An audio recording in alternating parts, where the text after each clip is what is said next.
अस्सलाम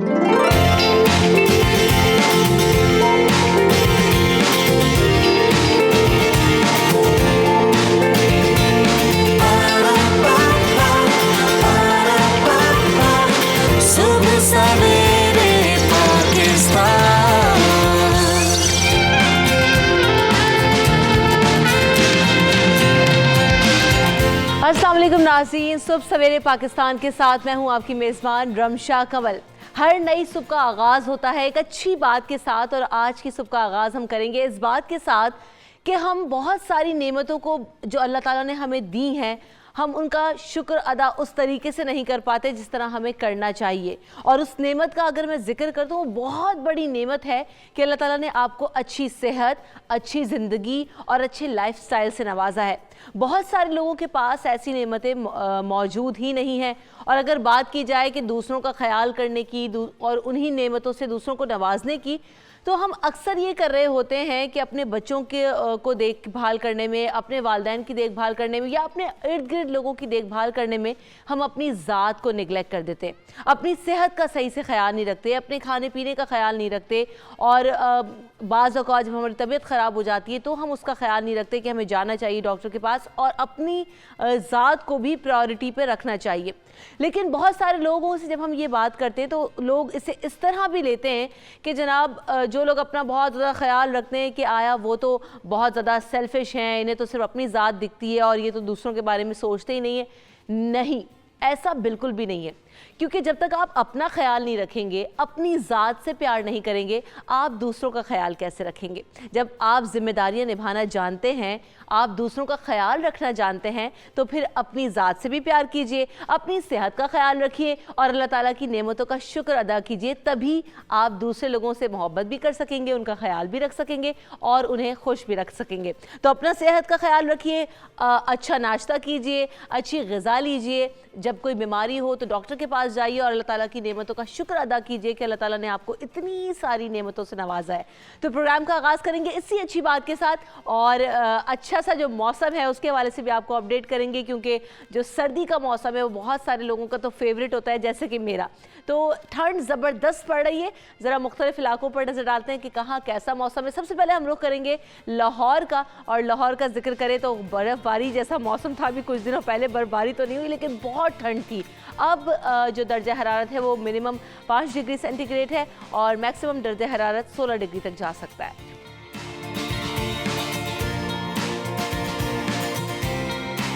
और लाहौर के बाद शहर इक़्तिदार का रुख करेंगे, इस्लामाबाद पर नज़र डालते हैं कि वहाँ आज मौसम कैसा रहेगा। इस्लामाबाद में कम से कम दर्जा हरारत 3 डिग्री सेंटीग्रेड होगा और ज़्यादा से ज़्यादा दर्जा हरारत 21 डिग्री सेंटीग्रेड तक जा सकता है।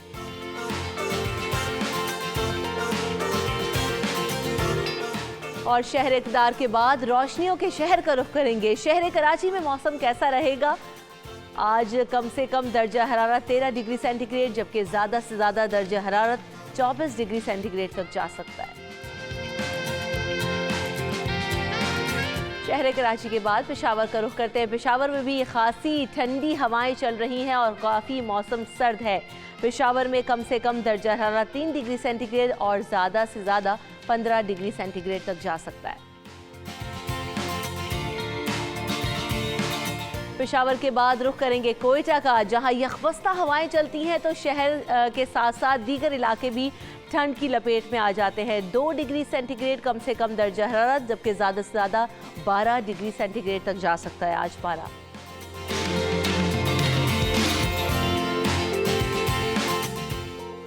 और कोयटा के बाद रुख करेंगे आज़ाद कश्मीर का, जहां पर ना सिर्फ खूबसूरत नज़ारे हैं बल्कि बड़ा ही खूबसूरत ठंडा ठार मौसम है और बर्फ़बारी शुरू हो गई है। और पारा -2 कल था, आज -4 तक जा पहुंचा है। कम से कम दर्जा हरारत ये हो सकता है और ज़्यादा से ज़्यादा 8 है, तो यानी ब्रर किस्म की सर्दी पड़ने वाली है। बहुत मज़ा आने वाला है जो लोग अभी घूमने गए हैं।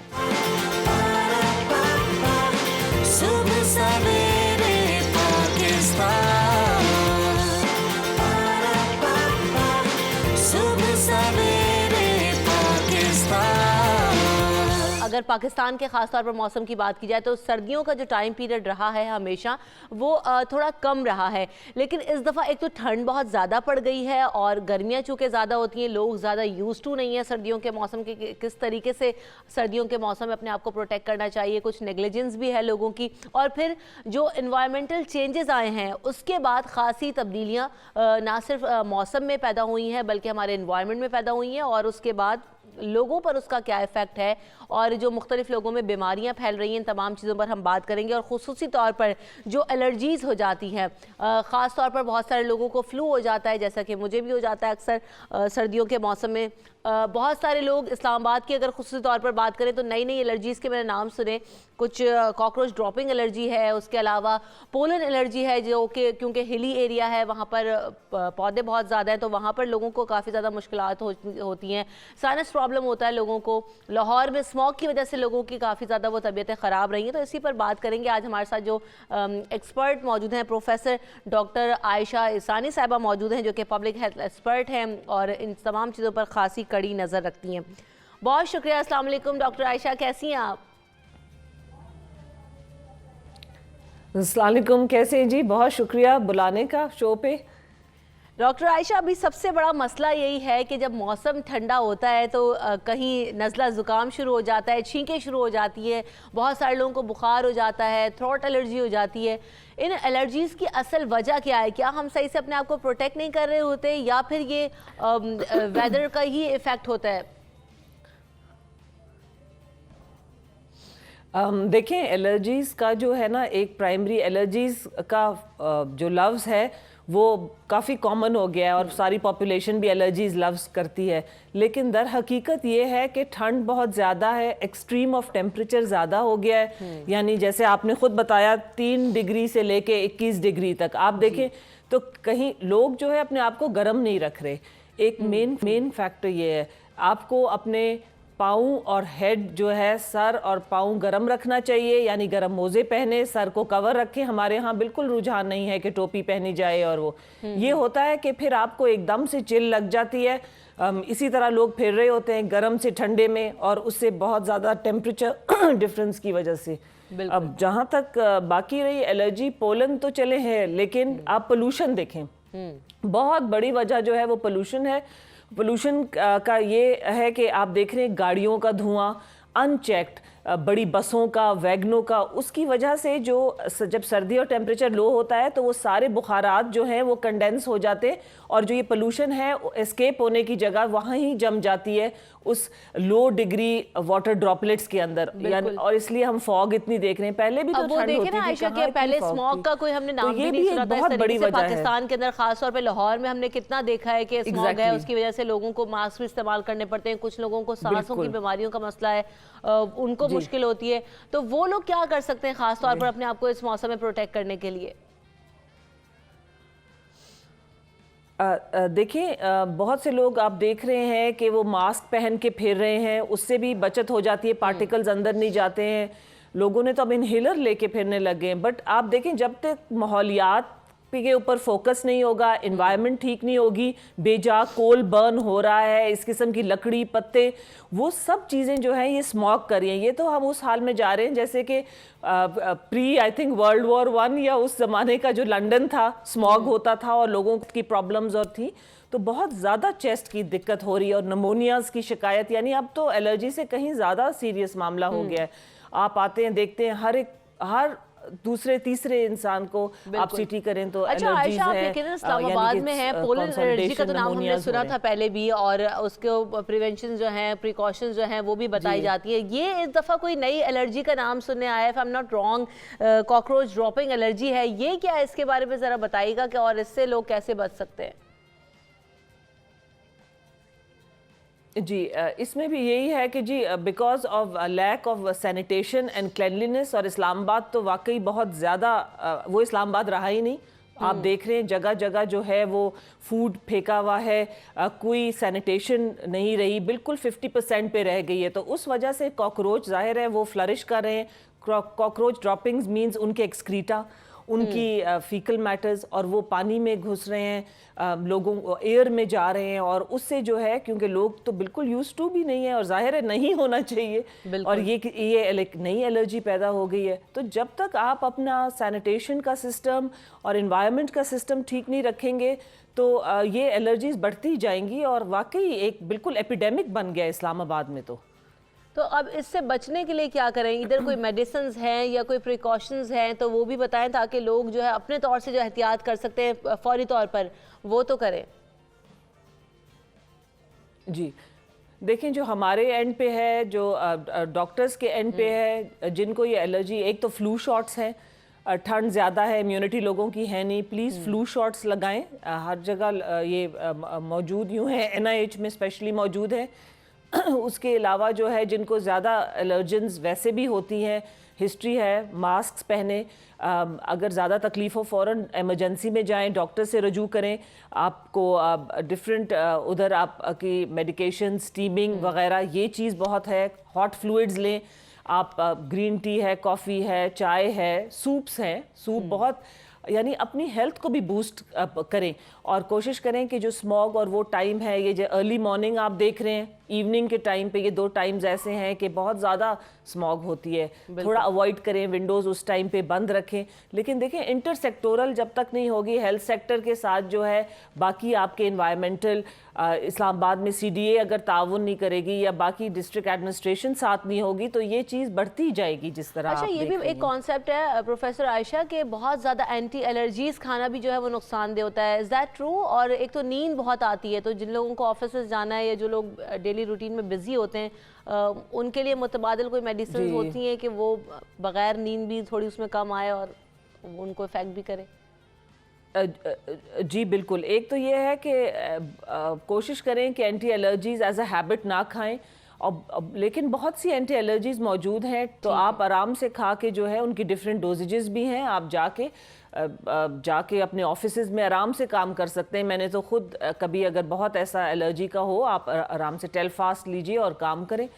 तो बिल्कुल ये चीज़ बल्कि अच्छा है आपने ब्रॉटअप किया है, ये अवेयरनेस देनी चाहिए, क्योंकि लोग अब ज़्यादातर सब खुद ड्राइव करते हैं, आप देख रही हैं, वर्क करना, कंप्यूटर वर्क है, ड्राइविंग है, ये फिर खतरनाक हो जाते हैं अगर आप बिल्कुल। और यही बात हमने शुरू में भी की थी आयशा, के जब तक आप अपना ख्याल नहीं रखेंगे, अपने आप को क्योर नहीं करेंगे, अपने आप को प्रिवेंट नहीं करेंगे, तो आप दूसरों का ख्याल कैसे रखेंगे? और इन एलर्जी से बचना बहुत ज़्यादा ज़रूरी है। बहुत शुक्रिया प्रोफेसर आयशा इसानी, आपने अपना वक्त दिया और हमारे लोगों को आगाह किया कि उन्हें इस मौसम में ख़ास तौर पर अपना ख्याल रखना है, अपनी खुराक का ख्याल रखना है, और अपनी जो भी एलर्जीज़ हैं या जो मौसम उनको इफेक्ट कर रहा है, किस तरीके से उनको बचना है। सुबह सवेरे पाकिस्तान, सुबह सवेरे पाकिस्तान।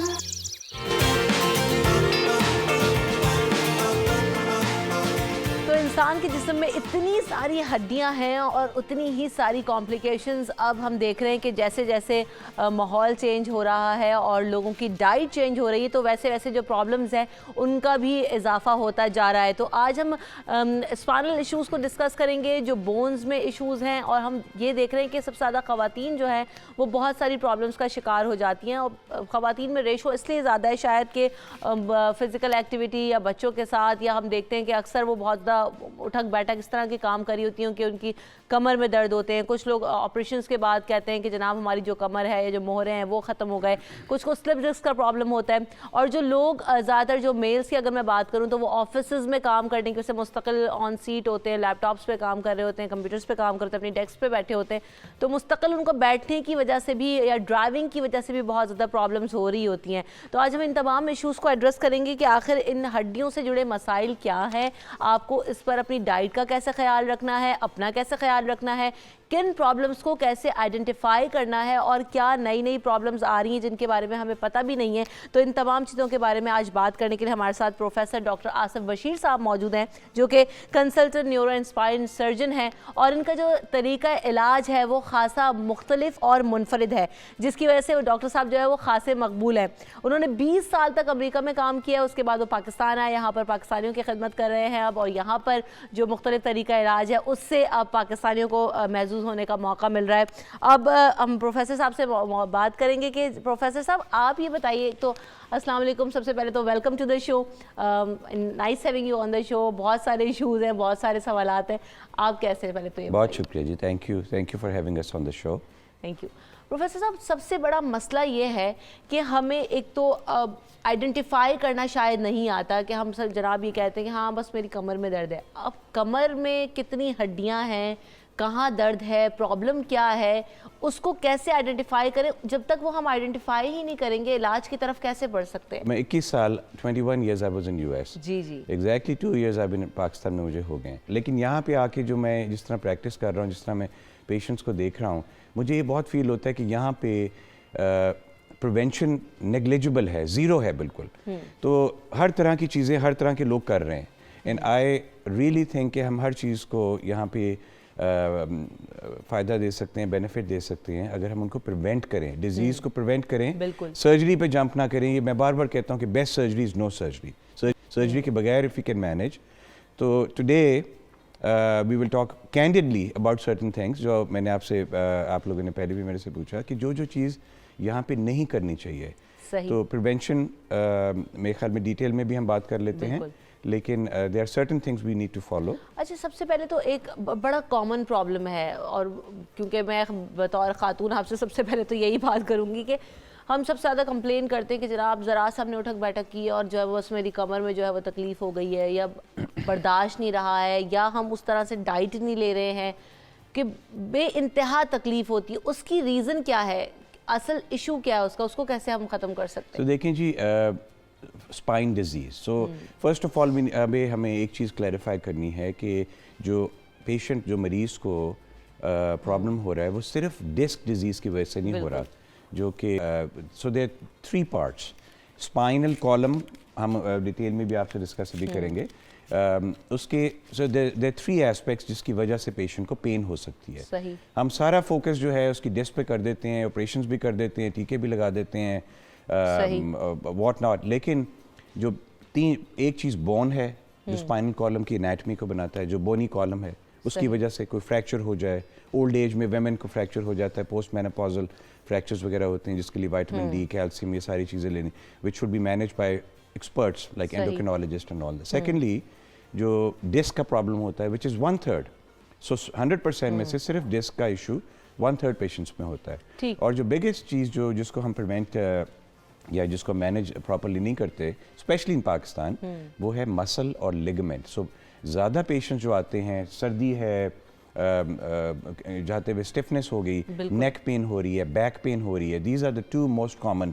सो कॉमन कोल्ड जिस तरह फीवर होता है या वो कोई वायरल इलनेस होती है, उसके बाद back pain and neck pain are the second most common complaint of a patient presenting for a doctor. अच्छा डॉक्टर साहब, बहुत सारे लोग तो यहाँ पर इन चीज़ों को इतना निगलेक्ट कर देते हैं कि जनाब वो नेक पेन हो रहा है वो ठीक हो जाएगा, शायद मैंने गलत तकिया रख लिया है, वो मेरा शोल्डर ऐसे रह गया, मसल स्टिफ हो गया, वो तो ठीक हो जाएगा खुद ही, बहुत हुआ, बहुत तीर मारा तो जी सिकाई कर ली। Is that the only solution, या हमें फौरी तौर पर रश करना चाहिए कि ये आगे जाके सीरियस भी हो सकता है? सो इस पे हमें there many aspects of that, लेकिन अगर शुरू में अगर आपको सडनली अगर किस तरह पेन शुरू होती है, आप सुबह सो के उठते हैं, स्टिफ हैं, ठीक है, मौसम ठंडा है, मे बी आप लेटे गलत तरीके से हैं, that could be a reason. So फ़ौरन जाके अगले दिन जाके डॉक्टर को दिखाना या MRI करवाना इज़ नॉट द आंसर, ठीक है। पहले आपको नॉन उसकी चीज़ें हैं उनको मैंने देखना है, मतलब you can take some Panadol, massage करवा लें, प्रॉपर तकिया का चेंज कर लें, अपना मैट्रेस चेंज कर लें।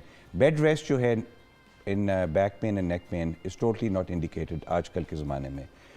मैंने I practise like I said in 21 years in almost 21 साल इन US, लेकिन 24 घंटे से ज़्यादा बेड रेस्ट जो है मेरे ख्याल में रिकमेंडेशन भी है इज़ काउंटर प्रोडक्टिव, पेशेंट के लिए नुकसानदेह है। यहाँ पे मैं पेशेंट्स को क्या देखता हूँ कि जी वो डॉक्टर के पास गए, 3 हफ्ते के लिए बेड रेस्ट पे डाला हुआ है, वो चल ही नहीं सकते। अब एक तो आपने उसको मास्क कर दिया, आपने जो प्रॉब्लम था उसको आपने सॉल्व नहीं किया और आइडेंटिफाई नहीं किया, और जब 3-4 हफ्ते बाद पता चलता है वो तो कोई सीरियस प्रॉब्लम भी तब हो सकता है, तो इसलिए उसको आपको मैनेज प्रॉपर्ली करना अच्छा पड़ता डॉक्टर साहब, जैसे आपने कहा कि आपने यूएस में इतना अरसा लगाया और वहाँ पर मैंने देखा कि लोग खासे कीन होते हैं अपनी हेल्थ को लेके, यहाँ पर लोग थोड़ा सा नेग्लिजेंस का भी मुजाहरा करते हैं कि जनाब, और एक वजह शायद ये भी है कि जब भी हम अपने बोन्स के इश्यूज़ लेकर या ख़ासतौर पर स्पाइनल कॉर्ड से रिलेटेड इश्यूज़ लेकर जाते हैं डॉक्टर्स के पास, तो बहुत ज़्यादा उन्हें डरा दिया जाता है कि जनाब अगर वो स्लिप डिस्क भी है या आपको ज़रा सा भी दर्द है तो जनाब वो तो आपकी सर्जरी होगी, उसके बाद ही ठीक हो सकता है,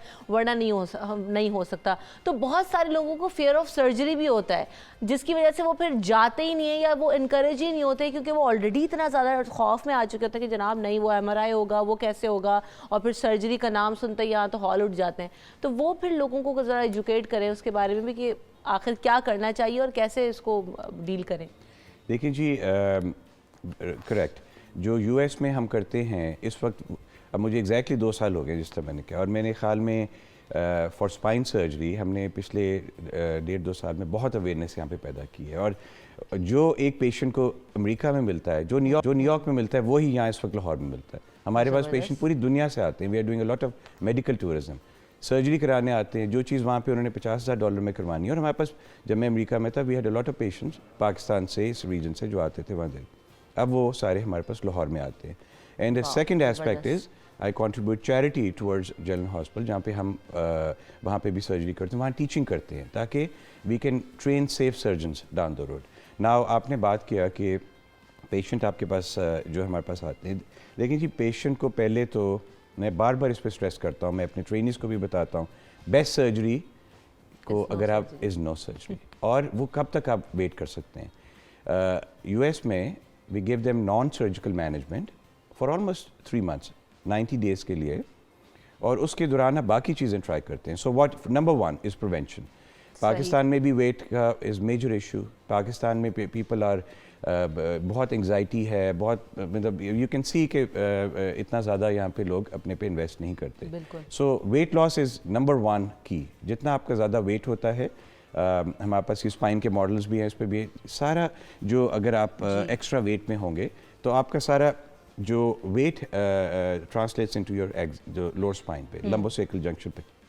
दिस इज़ वाई L5-S1 जो इसका लोअर लेवल होता है, उस पे ज़्यादा 4-5 and 5-1 पे डिस्क हर्निएशंस होती हैं। तो if you can prevent gaining weight, number 2 regular walk करें, रेगुलर अगर जिम जा सकते हैं जिम जाएं, एंड नंबर 3 पेन मेडिकेशंस वगैरह जो है वो आप बाद में यूज़ उनको करें, शुरू में आपको इससे बचना चाहिए। अल्टरनेटिव्स में physical therapy is the main stay. Patient को सिवियर पेन भी हो तो आई रेकमेंड रिहेबिलिटेशन के साथ हम बड़ा एक्टिवली कोलैबोरेट कर रहे हैं।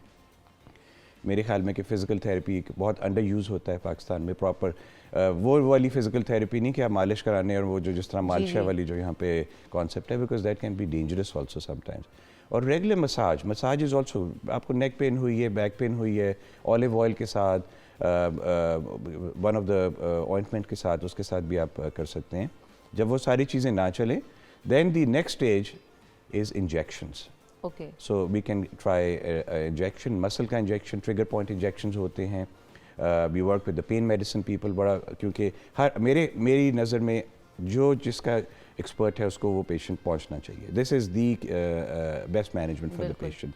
कॉम्प्लिकेशंस क्या क्या हो सकती हैं डॉक्टर साहब? क्योंकि चलें अब ये तो प्रिवेंशंस हैं, और फर्स्ट फेज़ में तो आपने बताया वो तो बहुत सारे लोग तो ये करते भी नहीं है, लेकिन आप लोग ऑब्वियसली एजुकेट भी कर रहे हैं और प्रैक्टिस भी करवा रहे हैं, that's a very good part. लेकिन उसके अलावा जब सर्जरीज़ की तरफ जो लोग बढ़ते हैं, उनमें क्या क्या कॉम्प्लिकेशंस होती हैं जिसकी वजह से लोग थोड़ा सा डरते भी हैं, या जो है वो थोड़ा ईजी मोड कुछ वहाँ से निकल सकता है लोगों के लिए, तो लोग अपने जो मसाइल उन्हें हल करने की तरफ बढ़े? देखें जी, this is a very valid question. So लोग पाकिस्तान में सर्जरी, सो मैं ये नहीं कहता, देखें जी, I am a surgeon, I am a neurosurgeon, I am a fellowship train spine surgeon, जो कि बहुत थोड़े मेरे ख्याल में वैसे भी होते हैं, लेकिन and we are training next generation of surgeons in Pakistan, right. लेकिन क्यों लोग डरे हुए हैं? डरे हुए इसलिए हैं कि जो पुराने ज़माने, जब आई वुडंट से कि पुराना ज़माना, अभी भी मेरे ख्याल में बाहर भी बहुत सारी जगह हैं जहाँ पे ओपन सर्जरी होती है। अगर आप ओपन सर्जरी करेंगे, आपका इतना बड़ा इंसिजन होगा, आप 3-4 दिन के लिए बेड पे लेटे रहेंगे। 5 इंच का अगर आपका इंसिजन होगा, the longer the incision, the longer chances of infection also. ठीक है, ब्लड लॉस, वो सारी चीज़ें, 4-5 दिन आप हॉस्पिटल में रहेंगे. And what is the difference between open surgery and minimally invasive surgery? So patients इसलिए डरते हैं क्योंकि उन्होंने अपने नेबर को देखा है, उन्होंने अपने किसी रिलेटिव को देखा है, उसके बारे में सुना है कि, और वो सर्जरी करवाने गए थे और बाहर निकले तो टांगे नहीं चल रही. सुबह सवेरे पाकिस्तान, सुबह सवेरे पाकिस्तान. सबसे पहले कॉल हमारे पास अभी इस वक्त कॉलर हमें कॉल करें, रिजवान की कॉल लेते हैं. अस्सलाम वालेकुम रिजवान. हेलो हेलो, अस्सलाम वालेकुम रिजवान, कैसे हैं आप? जी, मेरा नाम मोहम्मद रमज़ान है, मैं साहिवाल से बोल रहा हूँ. जी फरमाइए. मैंने डॉक्टर साहब से ये पूछना था, मैं भी पिछले ना जी 1.5 माह से इसी सर्वाइकल पेन में फंसा हुआ हूँ. तो डॉक्टर साहब मुझे अभी सिर्फ मेडिसिन ही दे रहे हैं. तो C6 और C7 डिस्क पे वो कह रहे हैं कि जी दबाव की वजह से वो नर्व पे कंप्रेशन आया हुआ है, जिसकी वजह से ये आपकी पेन बाजू में आती है.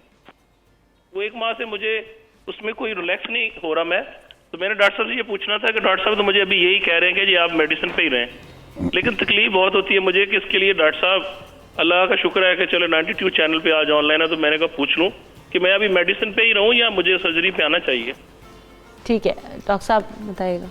अच्छा जी, ये चूंकि हमारे पास आपने हमें कहा कि मॉडल्स पे भी डिस्कस करें, जी. तो लेट्स टॉक अबाउट रिजवान साहब. जी राइट जी रिजवान. जी रिजवान साहब, ये आपको एक मॉडल भी हम दिखाते हैं. तो आपको किस साइड पे पेन, लेफ्ट साइड पे कि राइट साइड पे, किधर हो रहा है? कॉलर हैं हमारे साथ या कॉल ड्रॉप? चलें, आइदर साइड, ओके, जिस साइड पे भी हो रहा है. So this is a spinal model. इस तरह पेशेंट, नंबर 1 जो पेशेंट को pain disc likely foraminal stenosis या डिस्क हर्निएशन की वजह से हो रही है, और this is the nerve root जो हमारे इसमें से एग्जिट कर रही है. तो बेसिकली जो नर्व रूट होती है उसको शुरू वाले ट्रीटमेंट में आप स्टीरॉइड्स भी दे सकते हैं, आप उसको इंजेक्शन, नेक में मैं इंजेक्शन रेकमेंड नहीं करता क्योंकि, अच्छा दूसरा इंजेक्शंस के बारे में भी will talk about in detail, लेकिन इनको अभी पहली चीज़ चूँकि 1 महीना हो चुका है, तो रिजवान साहब को आपको MRI अपना करवाना चाहिए सर्विकल स्पाइन का, C स्पाइन का. उस पर देखना चाहिए कि ये जो डिस्क हर्निएशन है कितना ज़्यादा, इतनी ज़्यादा ना हो, क्योंकि अगर हमें पता ही नहीं कि कितना कंप्रेशन पड़ रहा है तो this can be sometimes life threatening also. सही. आपका हाथ का पैरालिसिस हो सकता है, हाथों से चीज़ें गिर सकती हैं, मतलब these are things which you have to be. Central cord syndrome कई बार हो सकता है, सडन जर्क हो जाए, एक्सीडेंट हो जाए किसी पेशेंट को, प्री एग्जिस्टिंग ऐसा इशू. ठीक है, एक और कॉलर हमारे साथ मौजूद है, असद भावलपुर से हमें कॉल करें. अस्सलाम वालेकुम असद. जी वालेकुम अस्सलाम. जी फरमाइए, क्या पूछना चाहेंगे आप? जी डॉक्टर साहब से मैं पूछना चाह रहा था, मेरे एक फैमिली मेंबर हैं, उनके मोहरों में गैप है, तो उसकी वजह से वो काफ़ी तकलीफ में है. हमने चेकअप करवाया है, तो डॉक्टर ने एज सच हमें सर्जरी का ही कहा है. तो मैं डॉक्टर साहब से पूछना चाह रहा था कि क्या इसका सोल्यूशन जो है वो सर्जरी ही है बस? जी ठीक है. ये जो गैप का जो इन्होंने बात की, ये भी एक बड़ा कॉमन टर्म है पाकिस्तान में. लोग आते हैं जी हमारे मोरों में गैप है. सो मोरों में मींस कि डिस्क के बीच में गैप है और वो हर्निएट कर रहा है. दिस इज़ व्हाट मेरे ख्याल में जो डॉक्टर साहब या किसी ने बताया है, लेकिन इसको लाइटली नहीं लेना चाहिए. पहली चीज़ ये है कि इसकी MRI होना चाहिए, MRI of the C spine, cervical spine again. और पहले अगर तो और फिर किसी कॉम्पिटेंट बंदे को उसको असेस करना चाहिए, एंड देन पहले फिजिकल थेरेपी ट्राई करना चाहिए. अगर उससे आराम नहीं आ रहा तो फिर सर्जरी की तरफ हमें जाना चाहिए. और इंजेक्शंस के बारे में भी ये है कि जो नेक के इंजेक्शंस हैं जो C स्पाइन में हम पीछे से लगाते हैं, इसकी कॉम्पिटेंट किसी बंदे को उसका इंजेक्शन लगाना चाहिए डॉक्टर को, क्योंकि इससे कॉम्प्लिकेशंस होने के बहुत चांसेस हैं. सही. अच्छा, इंजेक्शन की कॉम्प्लिकेशंस क्या हो सकती हैं डॉक्टर साहब, क्योंकि ये हम डिटेल में डिस्कस करेंगे. एक तो मुझे तो सुन के इतना खौफ आ जाता है कि जनाब वो नेक में इंजेक्शन लगना है, वो आपके स्पाइनल कॉर्ड में इंजेक्शन लगना है, तो यकीनन बहुत खौफनाक सी फीलिंग आती है कि कैसे होगा, उसके साइड इफेक्ट्स क्या होंगे. तो ज़रा उस पर भी हम बात करेंगे, क्योंकि हमें यहाँ पर ब्रेक लेना, और ख़ास तौर पर मैं चाहूँगी कि हम जो सर्वाइकल पेन है उसको भी मज़ीद डिस्कस करें, क्योंकि हर अगले बंदे का प्रॉब्लम ये है कि उसको सर्वाइकल इशूज़ है. तो इन तमाम चीज़ों पर हम बात करेंगे. ब्रेक लेते हैं, ब्रेक के बाद दोबारा हाजिर होंगे. देखते रहिए सुबह सवेरे पाकिस्तान.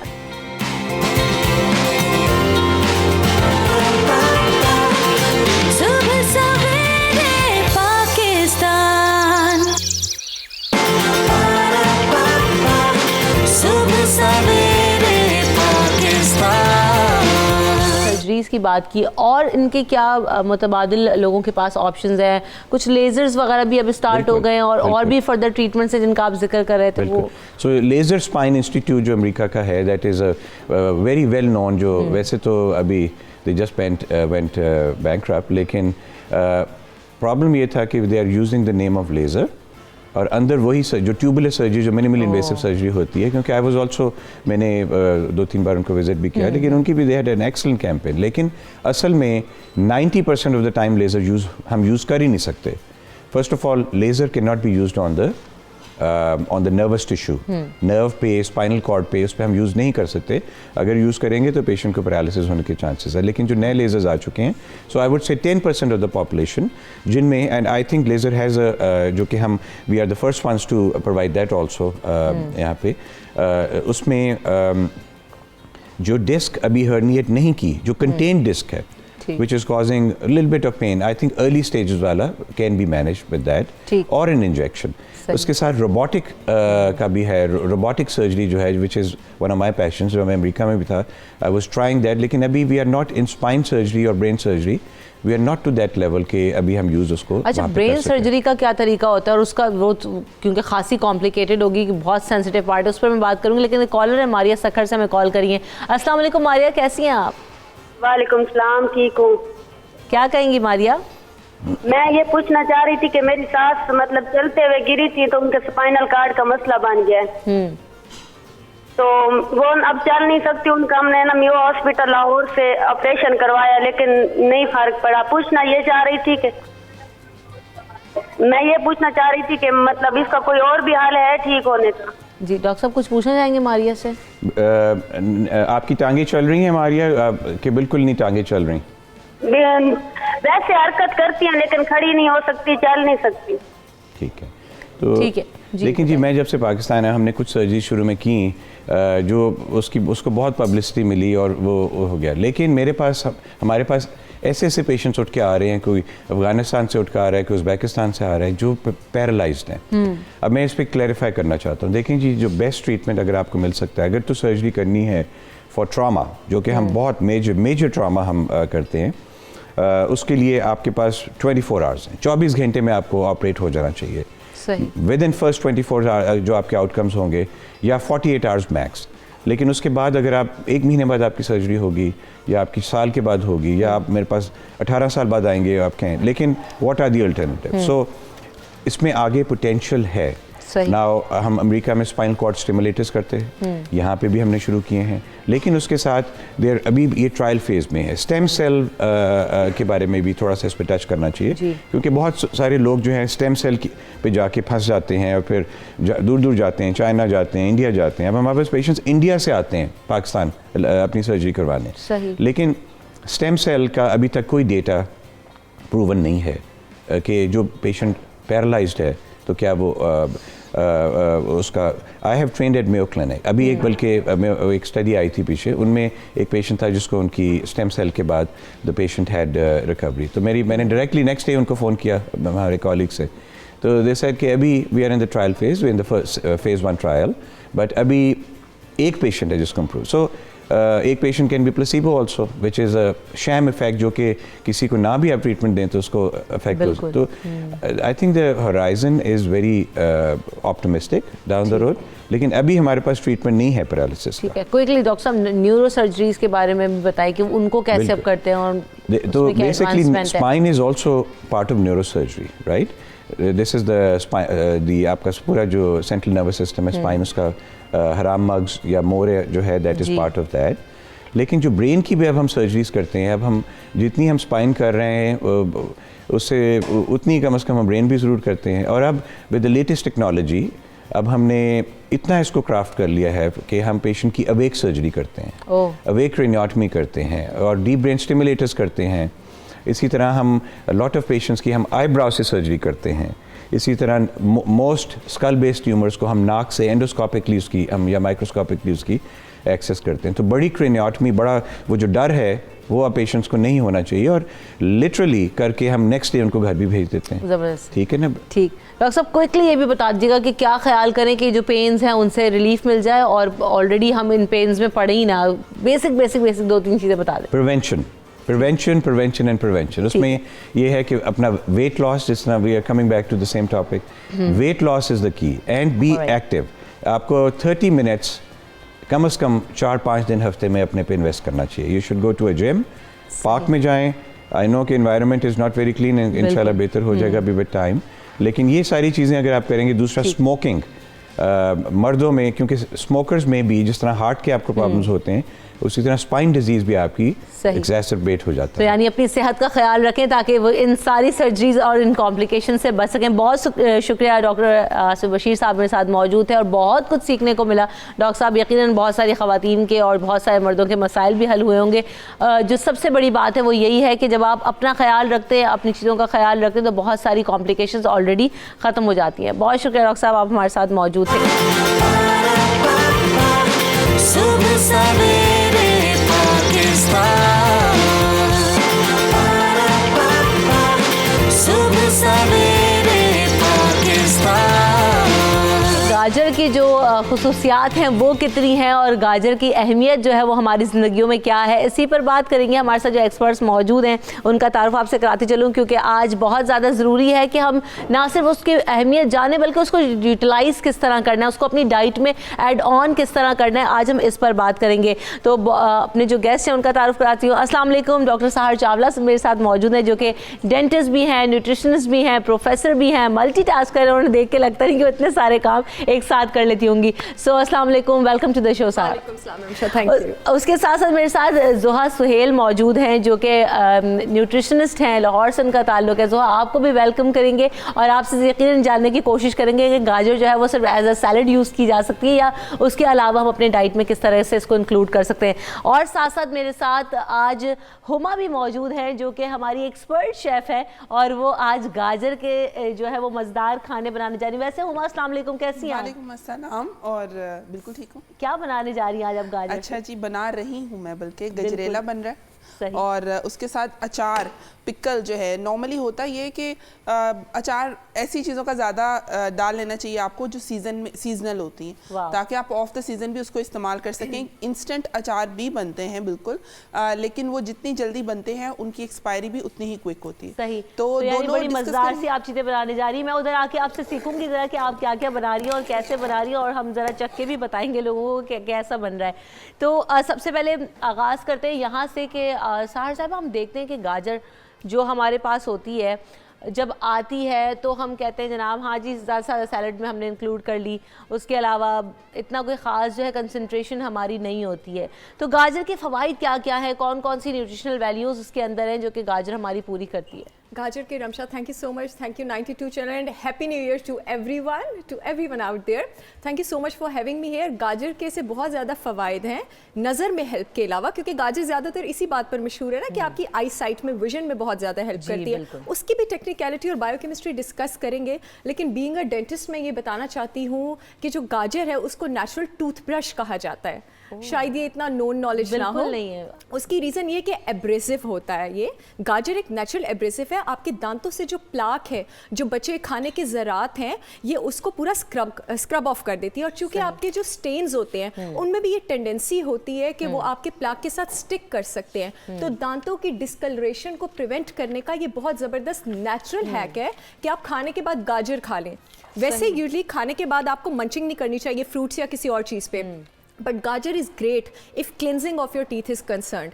मोर ओवर गाजर जो है वो आपके पास थूक की प्रोडक्शन में हेल्प करती है। जो थूक होती है, जो सलाइवा होता है हमारा, उसमें अल्लाह ताला की तरफ से एंटीबॉडीज़ होती हैं जो कि हमारी बॉडी का इम्यून सिस्टम स्ट्रॉन्ग करती हैं। मुंह के अंदर हमारी थूक के जो ये एंटीबॉडीज़ हैं, ये प्लाक को बनने से भी रोकती हैं। ये तो डेंटिस्ट्री की बात हो गई, और भी बहुत सारे फ़वाइद है। विजन की मैं बात करना चाहूँगी, इसमें विटामिन ए होता है। हमारे दिन की 210% रिक्वायरमेंट विटामिन ए तक गाजर में होती है। गाजर में विटामिन ए जिस फॉर्म में होता है उसको आप बीटा कैरोटीन कहते हैं। ये आपके जिगर में जाती है, वहाँ पर विटामिन ए बनाती है, फिर बॉडी में एक प्रोटीन के साथ कंबाइन करती है जिसको ऑप्सिन कहते हैं। ये जो कंपाउंड हमारे पास रोडोप्सिन बनता है, ये हमारी डार्क विजन के लिए भी, मतलब कम लाइट में विजन के लिए भी इंपॉर्टेंट है।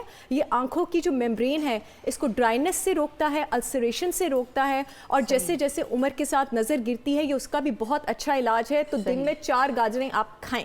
ठीक, तो अब ये डॉक्टर साहबा तो कह रही हैं कि जनाब दिन में 4 गाजरें खाएं और बहुत सारे फ़वाइद बता दिए क्विकली कि किस तरीके से आप जो है उसे फ़ायदा भी उठा सकते हैं। साथ साथ मेरे साथ अभी डॉक्टर बिल्कीस साहिबा भी मौजूद है।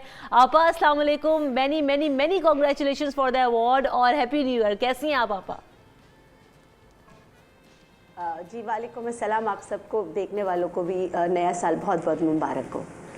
आपा आपको बहुत ज़्यादा मुबारक हो कि आपने अवार्ड दिया है, पाकिस्तान का नाम रोशन किया है। आपा आज हम गाजर पे बात कर रहे हैं, आप बताइए कि आज हमें कौन सी जो है टिप्स देने जा रही हैं? देखिए गाजर जो है आंखों के लिए तो बहुत अच्छा सब जानते हैं, लेकिन मैं बीइंग अ नेचुरोपैथ आपको बताऊंगी कि ये फीमेल हार्मोन्स को बैलेंस करता है और साथ में ये एंटी एजिंग है। आप इसको कैसे इस्तेमाल करें कि आपके फाइन लाइंस और क्रू फीट्स ये सब सही हों, और इसका और एक और एंटीऑक्सीडेंट है, एंटी कैंसरस्ट है।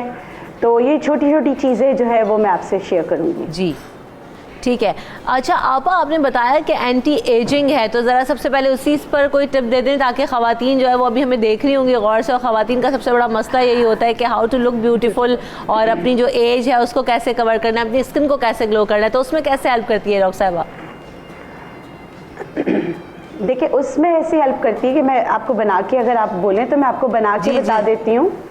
आपने क्या करना है, गाजर का जूस लेना है, ठीक है, इसमें आपने डालनी है कॉफ़ी, ठीक है। ये मैं बता रही हूँ अगर जिनके पफी आइज भी होती है, क्रू फीट्स भी होता है, और साथ साथ में एजिंग साइन ज़्यादा होती हैं, ठीक है। और इसमें आपने मिलाना है अखरोट का तेल, ठीक है। अखरोट का तेल है तो ये आपका बहुत अच्छा, जी अखरोट का तेल है, मिलाना इसमें अखरोट का या खसखस का तेल है। इन दोनों तेल के अलावा आप तीसरा कोई तेल नहीं इस्तेमाल करेंगे, वरना आपको रिजल्ट नहीं मिलेंगे। आपने इसको तीनों चीज़ों को मिक्स कर लिया, ठीक है। ये जो है इसको, क्योंकि इसमें हमने कॉफ़ी मिलाई है, तो इसको 5 से 6 मिनट के लिए रख दें। कॉफ़ी इन सब चीज़ों में फूल जाएगी। जब ये फूल जाएगी तो आपका मास्क तैयार हो जाएगा। आप इसको अच्छी तरीके से अच्छा, ये मास्क कैसा है कि हम हमेशा मास्क बनाना बताते हैं तो कहते हैं कि ये वाली जगह को छोड़ दें, मगर ये वाला मास्क आप यहाँ भी यूज़ कर सकते हैं। सही, आई के ऊपर भी यूज़ कर सकते हैं आप, आपने कहा आई के ऊपर भी इसको कवर कर सकते हैं। बिल्कुल कर सकते हैं, जी बिल्कुल कर सकते हैं, पूरा चेहरा कवर कर सकते हैं। इवन दो कि आप अगर आपके लिप्स जो है वो ख़राब हो रहे हैं, क्रैकी हो रहे हैं, तो आप उस पर भी लगा सकते हैं। आप इसको लगाकर छोड़ दें। 5 से 10 मिनट के बाद ठंडे पानी से पहले आपने गर्म टॉवल से साफ कर लेना है। सही, गर्म टॉवल जैसे हॉट टॉवल से आपने साफ करना है। उसके बाद ठंडा पानी के छींटे डालने हैं। उसके बाद आपने क्या करना है कि आपने मेकअप नहीं करना, ये याद रखिएगा। सही, और कोई भी सोप आप इस्तेमाल नहीं करेंगे 2 से 3 घंटे, तो इसका रिजल्ट आपको मिलता रहेगा। और ये आप डेली भी कर सकते हैं, एक दिन छोड़कर भी कर सकते हैं, और 15 दिन आप करके देखें, आपको ऐसा लगेगा आपने बहुत महंगा कोई सीरम यूज़ किया है। आपके चेहरे पे एक नया निखार आएगा और फाइन लाइंस जो है वो कम होना शुरू हो जाएंगी। ज़बरदस्त, तो बहुत ही इजी और क्विक टिप है आपा, और बहुत ज़्यादा जो ख़वातीन है वो उसको बहुत ज़्यादा आसानी से ट्राई कर सकती हैं घर में, क्योंकि कॉफ़ी है, अखरोट का तेल है और गाजर का जूस है। Very simple tip. आपा आपकी तरफ दोबारा भी आऊँगी, दूसरी टिप्स भी आपसे लेंगे। जोहा की तरफ बढ़ते हैं। तो जोहा, हम गाजर को कहते हैं ना कि वो बड़ा खून बनाती है और इंस्टेंट खून बनाती है, इज़ दैट ट्रू? इसमें कितनी हकीकत है जोहा? इसमें हकीकत है। गाजर बेसिकली हमारे पास एक सर्दियों की सब्ज़ी है, और सर्दियों के इसके अंदर बेनिफिट्स बहुत ज़्यादा आ जाते हैं। जिस तरह सर्दियों में हमारी ब्लड सर्कुलेशन बहुत ज़्यादा स्लो हो रही होती है, और स्लो होने की वजह से बहुत से लोगों में आपने देखा है हाथ सुन होने का मसला आ रहा होता है। तो गाजर उसके लिए बहुत बेनिफिशियल है। एक तो ये हमारी ब्लड सर्कुलेशन को इम्प्रूव करती है। किस तरह से इम्प्रूव करती है कि हमारा बॉडी टेम्परेचर इंक्रीज़ करती है। जब बॉडी टेम्परेचर अच्छा होगा तो ब्लड सर्कुलेट बहुत अच्छे वे में करेगा। तो गाजर हमारे पास जैसे कि रूट वेजिटेबल है, तो ये ब्लड सर्कुलेशन को इम्प्रूव करने में बहुत इंपॉर्टेंट रोल प्ले करती है। सेकेंडली इसमें विटामिन सी की अमाउंट हमारे पास बहुत अच्छी आ जाती है।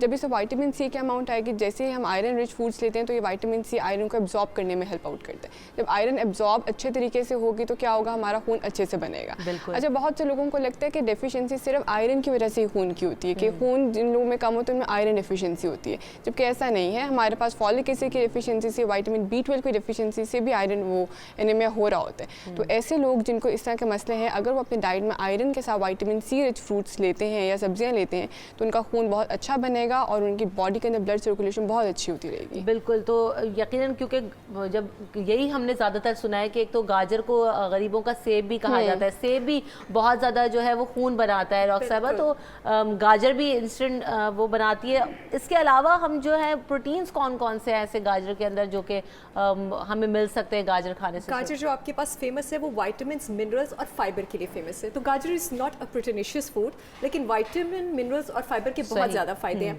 विटामिन B9, B12 के अलावा एक और जो विटामिन है मैं थोड़ा सा ऐड करना चाहूँगी जो आपके खून बनाने में बहुत हेल्प करता है, वो होता है B6। गाजर में आपके पास B6 होता है। B6 आपका हीमोग्लोबिन बनाते हैं। हीमोग्लोबिन आपका खून का हिस्सा है, ठीक है। इसके अलावा गाजर आपकी ब्लड सर्कुलेशन, एक तो बॉडी टेम्परेचर तेज करती है, दूसरा गाजर में आपके पास डाइट्री नाइट्रेट्स होते हैं। ठीक, कुछ लोगों ने शायद सुना होगा कि जो एंजाइना के पेशेंट्स होते हैं वो ज़बान के नीचे नाइट्रेट्स की गोली रखते हैं ताकि रगों में खून की रवानी तेज़ हो। ये डाइट्री नाइट्रेट्स क्या करते हैं, जो हमारी खून की रगें हैं, जो वेसल्स है, इसका डायामीटर ज़्यादा कर देते हैं। जब वेसल का डायामीटर थोड़ी एक्सपैंड हो जाएगी तो उसमें ब्लड जो है वो आसानी से फ्लो करेगा। अब ये खून हर जगह पे आसानी से फ्लो करेगा, स्किन में आसानी से फ्लो करेगा तो खून अपने साथ ऑक्सीजन लाता है, स्किन आपकी फ्रेश होगी। दिमाग में आसानी से फ्लो करेगा तो ब्रेन को ऑक्सीजन की सप्लाई अच्छी होगी। जो हार्ट पेशेंट्स वगैरह होंगे उनके लिए भी बहुत ज़्यादा ब्लॉकेज वगैरह हो जाती है जिसकी वजह से वो बिल्कुल कॉम्प्लिकेशन। और रमशा, सॉरी आपकी बात काट रही हूँ, एक और तरीके से ये हार्ट पेशेंट्स के लिए बहुत अच्छा है। जो 1 कप गाजर का होता है उसमें 400 मिलीग्राम पोटेशियम होता है। पोटेशियम हमारे पास वो इलेक्ट्रोलाइट है जो कि इलेक्ट्रिकल चार्ज लेके जाता है बॉडी में और मसल कॉन्ट्रैक्शन कराता है। इसी में हमारे हार्ट का मसल भी आ जाता है। तो हार्ट के मसल का रिदम मेंटेन करना गाजर का बहुत इंपॉर्टेंट फंक्शन है। तो आपकी डाइट्री नाइट्रेट्स की वजह से ब्लड सर्कुलेशन भी इंप्रूव करता है, हार्ट का रिदम भी मेंटेन करता है। गाजर में हमारे पास फाइबर होता है जो इसका, आप कह रही थी ना, बहुत अच्छी मुझे आपकी बात लगी, गरीबों का सेब। बिल्कुल गरीबों का सेब है। सेब में फाइबर बहुत ज़्यादा होता है, ठीक है। गाजर में, एक गाजर में 0.06 आउंस फाइबर होता है। फाइबर दिल के मरीजों के लिए भी बहुत ज़्यादा अच्छा है। LDL कम करता है, वेट कम इसलिए करता है क्योंकि जो फाइबर है ना वो आपकी डाइजेशन, हाजमे के प्रोसेस को स्लो करता है। तो आपको ज़्यादा देर तक लगता है कि आपका पेट भरा हुआ है, तो उतनी देर बाद ही आप एपेटाइट कंज्यूम करते हैं। फाइबर जो है बॉडी से टॉक्सिन्स भी फ्लश आउट करता है और कब्ज का भी इलाज है। तो ये सब कुछ गाजर में। ठीक है, तो ज़रा अब हुमा की तरफ भी चलते हैं। जो गाजर के इतने फ़वाइद आप बता रही हैं ज़ोहा और सहर, तो उनसे ज़रा जानते हैं कि वो आज बना के किस तरह हमें क्या चीज़ खिलाने वाली है, उसका हमें फ़ायदा क्या होगा। चलते हैं ज़रा हमारी जो शेफ़ है हुमा, उनकी तरफ। हुमा ने क्या बनाना है आज? गाजर का अचार बनने जा रहा है जो कि बहुत यमी होता है, मुझे पर्सनली बहुत ज़्यादा पसंद है। उसके अलावा गजरेला बन रहा है। तो हुमा, आपने अभी क्योंकि वक्त कम होता है मॉर्निंग शो के अंदर, तो हमें पहले से प्रिपरेशन करनी होती है। अब आप बताइए कि अभी आपने क्या क्या कर लिया है और कहाँ तक प्रोसेस पहुँच गया? एक तो अगर हम दिखा सकें, जो देचके में दूध का लेवल था वो ऑलमोस्ट हाफ से कम रह चुका है। उसको इतना पकाया है मैंने, क्वांटिटी मैंने ऑलमोस्ट 5 kg के करीब मिल्क लिया था, दूध लिया था, और उसके अंदर ऑलमोस्ट 1.5 किलो के करीब मैंने गाजरें ली थी। और गाजरें कद्दूकश करनी थी, वॉश करके छील के उसको कद्दूकश कर लिया था। कोई चीज़ डाले बगैर उसको मैंने एक देचकी में रखा था, ढक के रख दिया था ताकि उसका अपना पानी जो है वो थोड़ा सा ड्राई हो जाए। उसको भूनना है आपने जी। देसी घी डाला मैंने, उसके बाद उसके अंदर उसको अच्छे से भून लिया है। छोटी इलायची, सब्ज़ इलायची 3 से 4 डाली है और उसको भून लिया है अच्छे से। उसके बाद मैंने दूध के अंदर उसको ऐड किया, लेकिन साथ में चावल जो हैं, चूँकि गजरेला है और गजरेले में थोड़े से चावल, और स्पेशली रब ताला की ऐसी कुदरत है कि जब गाजर आती है ना तो सीज़न में नए चावल भी आते हैं। जो नए चावलों से खीर बनती है ना उसके अंदर स्टिकीनेस चूँकि चावलों में ज़्यादा होती है, स्टार्च ज़्यादा होती है, तो आपने नए चावल इस्तेमाल करने। ठीक है। वो मैंने ऑलमोस्ट जो है हाफ कप से भी थोड़े कम लिए थे चावल, उसको भिगो लिया था, उसको अलहदा से बॉईल कर लिया था और उसको ऐड कर दिया था दूध में। गाजर भी जो है वो मैंने भूनने के बाद दूध में ऐड कर दिया था। तब से मैं इसको पका रही हूँ, लेकिन पकाने का एक तरीका है जिसकी वजह से ये नहीं लगेगा। एक तो आपने भूनते हुए चीनी ऐड कर देनी है गाजर के अंदर, सही, ठीक है। उसके बाद आपने इसको और इसको मिक्स करने के लिए, ताकि दूध के अंदर जो है गाजर जो आपने कद्दूकश की हुई है वो अच्छे से उसकी बाइंडिंग जो है दूध के साथ अच्छे से हो जाए। नहीं तो ऐसे होता है कि जैसे गाजर जो है ना बहुत प्रोमिनेंटली बाउल में से निकल के देख रही होती है, अलग से बिल्कुल अलग अलग दिख रही होती है। बिल्कुल। तो उसके लिए आपने करना ये है कि इसको हल्की आंच पे करके, जब सारी चीज़ें आपने ऐड कर देनी है, इसको ढक देना है और बिल्कुल हल्की आंच पे रख देना है। और ऑलमोस्ट 10 मिनट के बाद आप उसको हिला लें। इससे एक तो आपका गजरेला लगेगा नहीं, चीनी पहले डालने से गजरेला पैंदे पे लगेगा नहीं, और उसके अलावा जो है उसकी मिक्सिंग जो गाजर की और दूध की है वो बहुत अच्छी से बाइंडिंग हो जाएगी और थिक भी वो अच्छे से हो जाएगा। कलर उसका जो है बिल्कुल इस तरह का अगर हम दिखा सके। और गजरेला अब मेरा ऑलमोस्ट रेडी हो गया। बादाम मैंने जी भिगो दिए थे, पील कर लिए थे, छील लिए थे और उसके बाद मैंने उन्हें चॉप कर लिया था। कुछ बादाम मैंने गार्निश के लिए रख दिए, लेकिन कुछ बादाम मैंने ऐड कर दिए ताकि हम जब भी कोई बाइट लें तो उसमें एक आधा बादाम का चंक आए और वो बहुत ही मजे का लगता है। बिल्कुल। गजरेला तो जी रेडी हो गया, लेकिन अगर आपने हलवा बनाना है तो जैसे मैंने पहले बताया कि आपने गाजर को ढक के रख देना है, उसको भून लेना है घी और एक छोटी इलायची डाल के, चीनी डाल के, आप लास्ट में उस पर खोया ऐड करेंगे। 2 मिनट के लिए उसको आपने सिर्फ कुक करना है और उसके बाद आपने बिल्कुल देशी उतारने से पहले अगर आप थोड़ा सा सूखा दूध ऐड कर देंगे उसके अंदर तो वो बिल्कुल वैसा हलवा बनेगा। कोई टिप दे दें, फिर हम ब्रेक की तरफ बढ़ेंगे, उसके बाद इसकी भी बात करेंगे। अचार नहीं, अचार हम बाद में बताएंगे, लेकिन वो कोई टिप बताएगा कि हलवा जो है जो हम बनाते हैं ज़्यादातर घर में तो वो थोड़ा डार्क रेड हो जाता है या थोड़ा ड्राई हो जाता है, उससे कैसे बचाएं? अच्छा, एक तो ये कि बर्तन की चॉइस जो है आपने वो ठीक से करनी है, नॉन स्टिक में नहीं बनाना। होता ये कि हम निकाल के उसको जो है प्लास्टिक के डब्बों में रख देते हैं। अगर आपने कद्दूकश कर लिया तो कोशिश करें उसको शीशे के बाउल में निकालें और उसको फ्रिज में नहीं रखना। जैसे ही आपने कद्दूकश करना है उसको फौरन आपने देशकी में डाल के उसको कुक कर लेना है, अदरवाइज वो गाजर जो है बिल्कुल काली हो जाती है। ठीक है, तो यानी नॉन स्टिक में नहीं बनाना, आपने इस तरह सिल्वर के पैन में बनाना है, तो आपका जो भी मीठा है वो चाहे वो गजरेला चाहे वो गाजर का हलवा हो वो बड़ा ज़बरदस्त बनेगा। तो हुमा बड़ी मज़ेदार से खाने बना रही हैं, अचार भी सिखाएंगी कि गाजर का अचार जो है वो किस तरीके से बनेगा। जब ब्रेक के बाद वापस आएंगे तो वो भी पूछेंगे और गाजर के क्या क्या फ़वाइद हैं और आप इसे अपनी डाइट में किस तरीके से शामिल कर सकते हैं। गाजर की सब्जी, गाजर के और मज़ीद खाने, ये तमाम चीज़ें आपको बताएंगे आफ्टर दिस ब्रेक। सुबह सवेरे पाकिस्तान में देखते रहिए, हमारे साथ रहिए।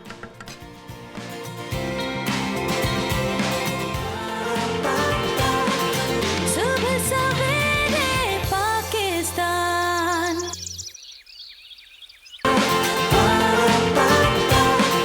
सुबह सवेरे पाकिस्तान।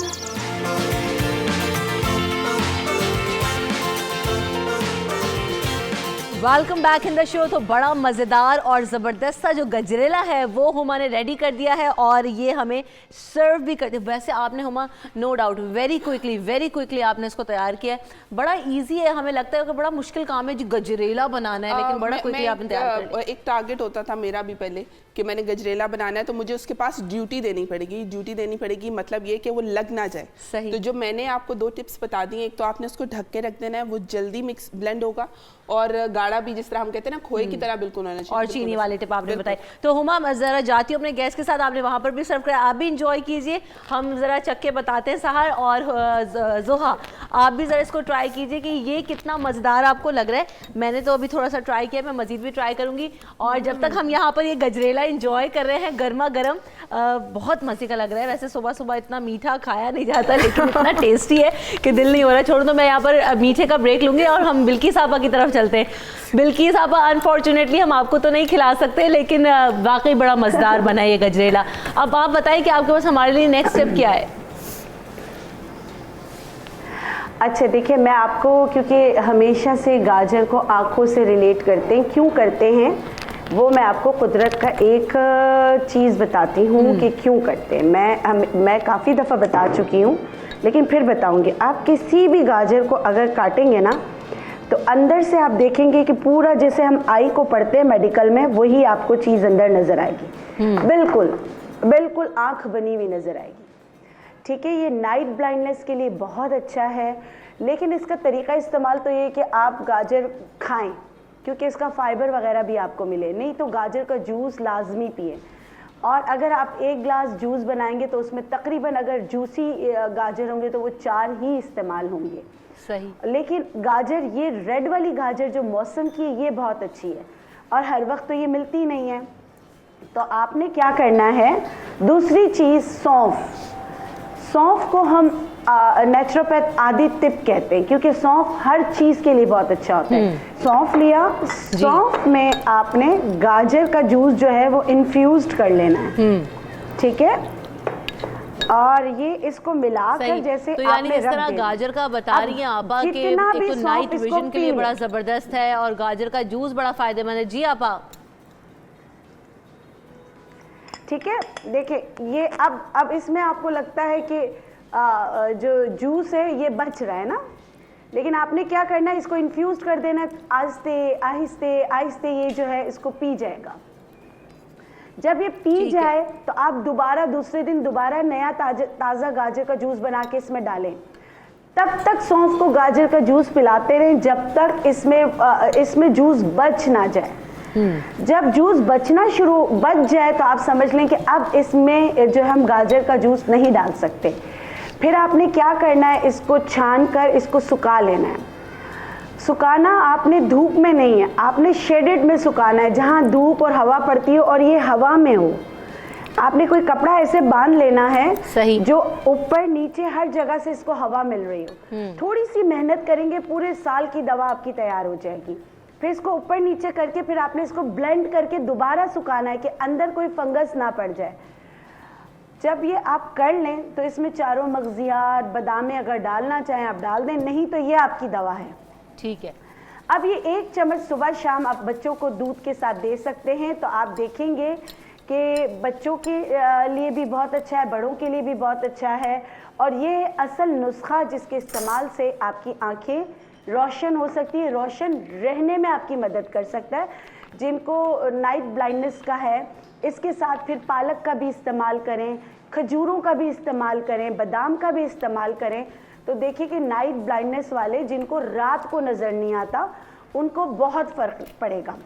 दूसरी चीज़, गाजर जो है आपके स्किन के लिए, जहाँ मोटे मोटे पसी दाने निकलते हैं उनके लिए बहुत अच्छा होता है। आपने क्या करना है, जो पस वाले दाने निकलते हैं, गाजर का जूस निकाल कर आप लगा लें। ठीक है। और 1 ग्लास सुबह शाम आप गाजर का जूस पिए भी।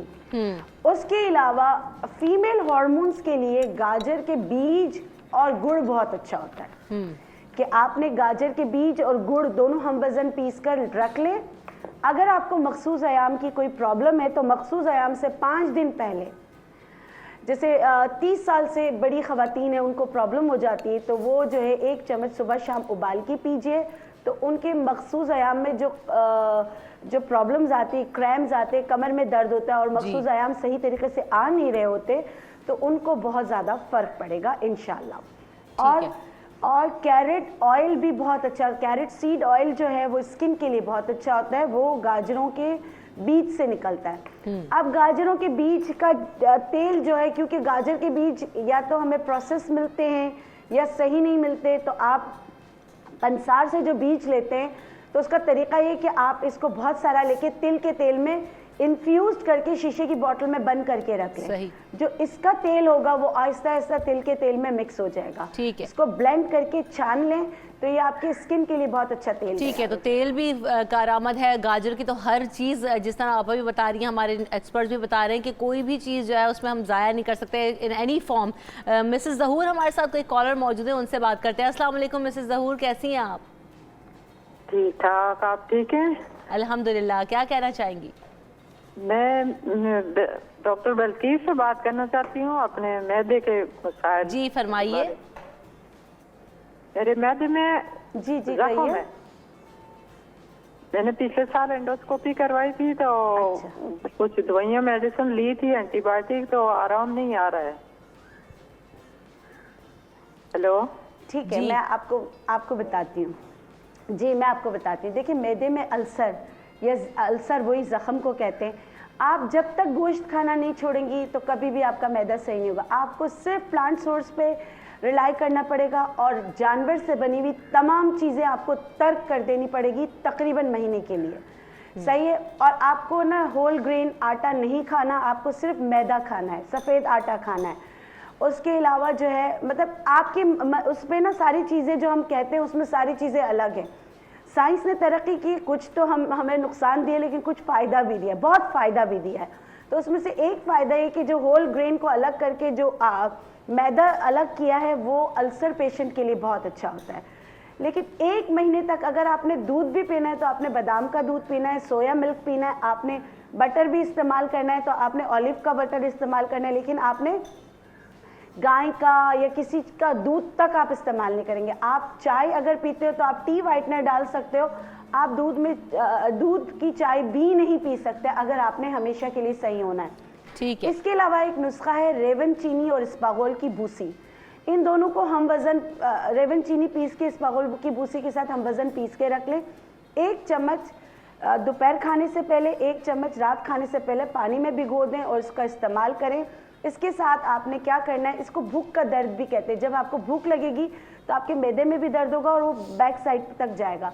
तो आपने क्या करना है, बिस्किट रखने साथ, बकव्हीट के रखने या किनवा के रखने। उसमें भी आप होल ग्रेन व्हीट का नहीं आप इस्तेमाल कर सकते, आप केला इस्तेमाल कर सकते हैं या आप जैतून का तेल भी आप 1 चम्मच पी सकते हैं। ठीक है, तो अगर आप परहेज के साथ इलाज करेंगी तो इंशाल्लाह आपको फर्क पड़ेगा। ठीक है। सुबह सवेरे पाकिस्तान, सुबह सवेरे पाकिस्तान। डॉक्टर साहब एक और चीज़ है, पंजाबी की बड़ी मशहूर कहावत है, वो क्योंकि I am not good at Punjabi तो मैं बोल के जाना वो नहीं बता सकती, लेकिन यही कहा जाता है कि वो पंजाब जिसने गाजर खाए उसके पेट में दर्द होता है, sort of something like that. तो वो क्या मसला, क्या गाजर वाकई पेट में दर्द भी करती है? कोई ऐसी प्रॉब्लम्स होती हैं गाजर खाने से? ये तो मिथ है, बल्कि गाजर जो है वो तो आपके हाजमे के लिए बहुत ज़्यादा अच्छी है। गाजर आपके इम्यून सिस्टम के लिए बहुत ज़्यादा अच्छी है, क्योंकि अभी सर्दी है, मुझे तो इस वक्त क्योंकि कोल्ड फ्लू हुआ है, कोल्डर फ्लू का बहुत ज़्यादा इशू है। जो गाजर है वो आपके कोल्डर फ्लू के ट्रीटमेंट के लिए बहुत ज़्यादा अच्छा है, क्योंकि गाजर में बहुत ज़्यादा एंटीऑक्सीडेंट्स हैं, और जो एंटीऑक्सीडेंट्स होते हैं वो आपकी बॉडी में उन सारी बीमारियों के इलाज के लिए बहुत अच्छे होते हैं जिनसे आपकी इन्फ्लेमेशन या सोजिश कम होती है। क्योंकि कोल्डर फ्लू जो है ये भी आपकी इन्फ्लेमेशन से एसोसिएटेड है, तो गाजर आपके इम्यून सिस्टम के लिए बहुत अच्छी है। गाजर शुगर के मरीजों के लिए बहुत अच्छा स्नैक है, क्योंकि गाजर जो है वो ब्लड में शुगर एकदम से ऊपर नहीं लेकर जाती है। इसके अलावा जो गाजर है वो स्ट्रोक प्रिवेंशन के लिए बहुत अच्छी है। जैसे अभी हमने बात की है कि गाजर से जो ब्लड फ्लो है रगों में वो तेज़ रहती है, वो अच्छी रहती है, वो एक मुनासिब मिकदार में रहती है। हार्वर्ड यूनिवर्सिटी में एक रिसर्च हुई थी जिसमें 90,000 नर्सेस को 8 साल तक स्टडी फॉलो की गई थी। एक ग्रुप था नर्सेस का जो हफ्ते में 5 से 8 गाजरें खाता था, और एक ग्रुप था नर्सेस का जो महीने में 1 गाजर खाता था। तो जो ग्रुप नर्सेस का हफ्ते में 5 से 8 गाजर खाता था उनमें 3/4 रेट कम स्ट्रोक का मेजर किया गया था, जो कि बहुत बड़े स्टैटिस्टिक्स पर, बहुत बड़े स्केल पर एक रिसर्च है आपके पास।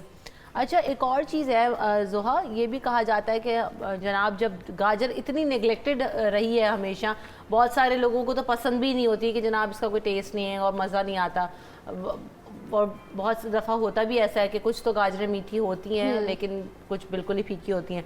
ये भी कहते हैं कि जब जनाब वेट करते हैं कि जब सस्ती हो जाएगी तो इसका जी मुरब्बा बना लेंगे, इसका हलवा बना के रख लेंगे, और इसके अलावा जो है हम नहीं खाएंगे। तो वेट क्यों करते हैं कि जब तक सस्ती नहीं होगी नहीं लेंगे, 10 रुपए किलो जब तक नहीं मिलेगी तब तक हमने गाजर नहीं खरीदनी। तो गाजर पर इन्वेस्ट करना अपने लिए रादर देन मेडिसिन और दूसरी चीज़ों को लेने से बेहतर कितना है कि आप एक गाजर अगर ले लें और उसको इस्तेमाल कर लें तो वो आपको किन बीमारियों से बचा सकती है? अच्छा, ये एक बहुत इंपॉर्टेंट बात मैं यहाँ बताऊँगी कि आजकल किचन गार्डनिंग का आपने देखा लोगों में ट्रेंड थोड़ा बढ़ रहा है, तो मैं लोगों को ज़रूर इसके बारे में कन्विंस करती हूँ, मोटिवेट करती हूँ कि किचन गार्डनिंग की तरफ आएँ, क्योंकि किचन गार्डन एक ऐसी चीज़ है जिसमें आपको हर चीज़ ऑर्गेनिक मिलती है। हर चीज़ वो है कि जो आपको बिल्कुल फ्रेश वे में, हेल्दी वे में मिलती है। जो मार्केट से आती है उसका आपको नहीं अंदाज़ा कितने फर्टिलाइजर्स यूज़ हो रहे हैं, किस किस्म के पेस्टिसाइड्स इस्तेमाल हुए।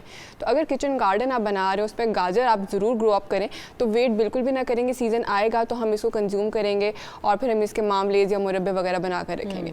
अच्छा, अब जैसे आपने मुरब्बे की बात की, तो मुरब्बा गाजर का कंज्यूम करना एक हेल्दी चीज़ नहीं है, क्योंकि उसके अंदर बहुत ज़्यादा शुगर की कंटेंट आ जाता है। जब शुगर एक ऐसी हमारे पास है जो हमारी बॉडी का सारा एसिडिक पीएच में ले जाती है। हमारी बॉडी की पीएच बिल्कुल न्यूट्रल होती है, तो अगर वो पीएच एसिडिक हो जाएगी तो हमारी बॉडी ग्रो नहीं कर सकेगी। बॉडी के जो सारे फंक्शंस हैं, जो सेल ने फंक्शन करना है, वो परफॉर्म नहीं कर सकेगा। तो बच्चों को तो बड़े ज़ौक़ शौक से जो है वो दादी नानी बेचारी इतनी मेहनत करती हैं, मुरब्बे बनाती हैं, और बच्चों के लिए खासतौर पर वो स्टोर की जाती है बच्चों को खिलाएं। तो अगर उनकी ग्रोथ रोक रही है तो फिर यानी उनको वो नहीं देने चाहिए, वो उनकी ग्रोथ रोक रही है। अच्छा, उसमें यह आ सकता है कि अगर जैसे आपने गाजर की बात की कि मीठी नहीं होती, बहुत से गाजर थोड़ी फीकी टेस्ट में आती हैं, उसमें बहुत से मदर्स को मैंने देखा वो चीनी ऐड करके दे रही होती है। तो चीनी ऐड आप बिल्कुल भी ना करके दें। आप बेशक उसमें बच्चों को हनी दे दें, आप बेशक उसमें गुड़ लगा कर दे दें, बट मेक श्योर करें कि बच्चों उसको कंज्यूम ज़रूर करें। लेकिन अगर स्वीटनर की जो टाइप है वो आप गुड़ चूज़ कर लेते हैं, जैसे कि हनी और गुड़ एक अच्छा स्वीटनर है, हमारे पास नेचुरल स्वीटनर्स हैं, तो फिर उसके अंदर कोई उसका ड्रॉबैक नहीं आता नजर। लेकिन अगर वाइट शुगर इस्तेमाल करेंगे तो वो आप गाजरों को भी अब्जॉर्ब होने नहीं देगी और बॉडी की पीएच भी ख़राब करेगी, बॉडी ग्रो भी नहीं कर सकेगी और बेनिफिट्स भी नहीं मिल सकेंगे। सही। बिल्किस आपा, ये जो बालों के लिए मसाइल क्योंकि बहुत ज़्यादा होते हैं और ख़वातीन जो है वो परेशान हो जाती हैं, जब सर्दियों का मौसम आता है तो बहुत ज़्यादा ड्राई हो जाते हैं, बहुत ज़्यादा चार्ज हो जाते हैं बाल, बहुत ज़्यादा गिरने भी लगते हैं, तो गाजर का इस्तेमाल करके कुछ बालों को भी फ़ायदा हो सकता है क्या आपा? जी जी बिल्कुल। इंटरनली तो आप गाजर का जूस पिए ही हैं, लेकिन लगाने के लिए भी जो है गाजर का जो जूस है बालों के लिए बहुत अच्छा है। आपने एलोवेरा जेल लेना है और गाजर का जूस निकाल कर सर की जड़ों में अच्छी तरह लगाना है। इससे खुश्की भी ख़त्म होगी और बाल मोटे करने में ये आपकी मदद करेगा। आपके इससे बाल मोटे हो जाते हैं। और जिनको बाल बढ़ाने का शौक़ है तो उनको भी इस मौसम में गाजर का जूस जो है वो एलोवेरा जेल में मिलाकर लगाना चाहिए। लेकिन ये सारी जो एक्सरसाइज है ये दोपहर में करना है, रात में नहीं करना, तो ठंड बैठ जाती है। क्योंकि इतना मौसम सर्द है तो जो भी चीज़ आप करें सर में लगाने के लिए तो आपने दोपहर में करना है। तो इसके बहुत ज़्यादा बेनिफिट्स आपको मिल सकते हैं। और आप आधे घंटे के बाद नहा लें। आप रोज़ाना भी अगर जैसे रोज़ आप नहाते हैं आप रोज़ करके देखें, आपको बहुत ज़्यादा फ़र्क पड़ेगा। और जिनके दो मुँह है, फटे हुए बाल हैं, तो वो सिर्फ गाजर का जूस लगाकर और ना सर धो लें 15 से 20 मिनट बाद, तो आप देखेंगे कि आपके बालों में बहुत ज़्यादा फ़र्क आ जाए। ठीक है, तो यानी आप एलोवेरा में भी उसका इस्तेमाल कर सकते हैं, बालों के लिए भी आप उसको यूज़ कर सकते हैं। अच्छा, अब यहाँ पर हुमा के पास मैं आ गई हूँ। हुमा, आप हमें गाजर के अचार की रेसिपी बता रही हैं, तो अब बताएं कि उसको कैसे बनाना। लेकिन अगर आप गाजर का इंस्टेंट अचार बनाना चाह रहे हैं ताकि आप 15 से 20 मिनट बाद उसको इस्तेमाल कर दें, मैं वो भी बता दूंगी। और अगर आप गाजर को स्टोर करना चाह रहे हैं तो उसकी भी रेसिपी बता दूंगी। सबसे पहले जी मसाला आपने जो बना लेना है, उसके अंदर मेरे पास सौंफ थी, सूखा धनिया था, उसके अलावा मेथी दाना था, उसके साथ जो है मैंने कलौंजी ली है, दड़ा मिर्च है, ज़ीरा है, नमक जो है वो मैंने काला नमक भी लेना है आपने, और रेगुलर जो खुला नमक होता है, लाहौरी नमक भी जिसे कहते हैं, वो भी लेना है साथ में। उसके साथ हींग जो है, इन सब चीज़ों के साथ जो है मैंने ये मिक्सचर बना लिया है। हींग सिर्फ एक चुटकी के बराबर लेनी है, बाकी ऑलमोस्ट सब चीज़ें एक पे ले लेंगे हम। लेकिन मैंने उससे पहले जो है नमक और हल्दी लगा के जो है ना ये वेजिटेबल्स को रख दिया। नींबू भी जो है ना, जैसे गाजर आती है सीजन में, नींबू भी आता है और बहुत अच्छा सा तुर्श सा टेस्ट जो है ना अचार का बनाने में लेमन हेल्प करता है उसकी। मैंने साथ में जी हरी मिर्च और अदरक भी जो है स्लाइस में काट के, जिस तरह से मैंने गाजर काटी थी वैसे काट के। अच्छा, ये येलो येलो जो है ये आपने अदरक डाली हुई है इसमें? अदरक है, लेमन है, हरी मिर्च है और गाजर है। हल्दी और नमक लगा के मैंने इसको रख दिया था कुछ देर पहले। लेकिन अगर आपके पास टाइम है तो आप, और आप इसे ज़्यादा लंबे टाइम के लिए स्टोर करना चाह रहे हैं, तो आप मलमल का कपड़ा लें और उसके ऊपर इसको स्प्रेड कर दें। एक तो जब नमक लगा होगा, हल्दी लगा होगा, ऑब्वियसली वेजिटेबल थोड़ा सा उसका पानी निकलेगा, और जब मलमल उसके साथ होगी तो थोड़ा सा वो ड्राई हो जाएगी साथ में। और वेजिटेबल मेक श्योर कि आपने छीलने से पहले उसको जो है धो लेना है और खुश्क करके फिर उसके ऊपर काम शुरू कर देना है। अगर उसके अंदर पानी थोड़ा सा भी रह जाएगा किसी भी वेजिटेबल के साथ, तो वो उसको बहुत जल्दी फंगस लग जाएगी और अचार ख़राब हो जाएगा। ठीक है। अच्छा जी, अब ये मसाला मैंने रेडी कर लिया। अगर आप इंस्टेंट अचार बनाना चाह रहे हैं तो थोड़ा सा आपने जो है सरसों का तेल लेना है, उसको कढ़ाई में लाइट सा जो है गरम कर लेना है। उसके अंदर जो ये मसाला है वो ऐड करना है, लाइट सा भूनना है बिल्कुल। उसको भूनने के बाद गाजर आप उसमें ऐड कर दीजिए और उसको जो है 5 से 10 मिनट के लिए जो है दम पे रख दें हल्की आंच पे, और उसको निकाल लीजिए और आप उसको इंस्टेंटली यूज़ कर सकते हैं। लेकिन लेमन जूस उसके साथ थोड़ा सा ऐड कर लीजिए लास्ट में। ये अब अचार के अंदर हमने जो ये मिक्सचर बना लिया ये ऐड करेंगे। उसके साथ इसको मैं एक बॉटल में डालूंगी और बॉटल के अंदर आपने इसके ऊपर तक जो है ऑयल डाल देना है, ताकि कोई चांस ना रहे कि इसके अंदर किसी किस्म का जो है फंगस वगैरह लग जाए। ठीक है। और मुझे तो अचार की खुशबू बहुत मज़े की लग रही है। मुझे भी बहुत ज़्यादा अच्छी लगती है अचार की खुशबू। और गाजर का अचार मेरा फेवरेट है, वो कैरी के अचार के बाद, क्योंकि बड़ी अच्छी सी हो जाती है, वो क्रिस्पी सी भी, मतलब थोड़ी सख्त भी होती है लेकिन उसका टेस्ट भी खट्टा खट्टा सा हो जाता है। जो आपने लेमन डाला है वो उसकी वजह से हो जाता है हुमा? बिल्कुल। और लेमन जो है ऑब्वियसली उसकी वजह से भी, उसके अलावा कलौंजी और ये जो बाकी चीज़ें हैं वो भी ऑब्वियसली थोड़ी सी तुर्श होती है। ऑयल इसके अंदर हम ऐड कर लेंगे। अच्छा, अभी बात करी थी कि जो मुरब्बा हम बनाते हैं, मुरब्बे के अंदर जो है होता ये कि चीनी बहुत ज़्यादा ऐड कर देते हैं। उसकी एक मैं छोटी सी टिप बताऊंगी कि जब आप गाजर को काट के उसको बॉईल कर लें मुरब्बा बनाने के लिए, तो आप उसको निकालें, उसको खुश्क करें, फोक के साथ उसके अंदर होल्स करें, उसके अंदर जो है हनी के अंदर उसको टॉस करके रख सकते हैं। अदरवाइज ब्राउन शुगर के अंदर आपने शीरा नहीं बनाना, सिर्फ गाजर के ऊपर जो है चीनी डाल देनी है और उसको किसी जो है आप जार में डाल के रख लें, तो आपको जो है मुरब्बा आपका बिल्कुल ठीक है। यानी जो ज़्यादा ही शौकीन है और कुछ बच्चे बहुत ज़्यादा शौक से खाते हैं तो उनके लिए आप ये इस्तेमाल कर सकते हैं। बाहर अब ये गाजर को हमने फिर उसमें डालना है, जार में, और इसको कब तक स्टोर करना है? अच्छा, ये आप 3 से 4 दिन बाद आप इसको यूज़ कर सकते हैं, लेकिन आपने हिलाते रहना है एवरीडे। इसके ऊपर मलमल का कपड़ा डाल देना ताकि वेपोरेशन इसके साथ होती रहे। और अचार जी हमारा रेडी है।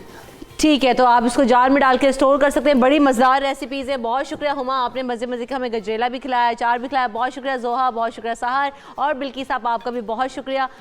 फिर कल हाजिर होंगे आपके साथ। कल आप जो है वो भी देखिएगा, और मंडे को हम अदर टॉपिक्स के साथ आपके साथ सुबह सवेरे पाकिस्तान में मौजूद होंगे। तब तक के लिए इजाज़त दीजिए, अपना ख्याल रखिए, अल्लाह हाफ़िज़।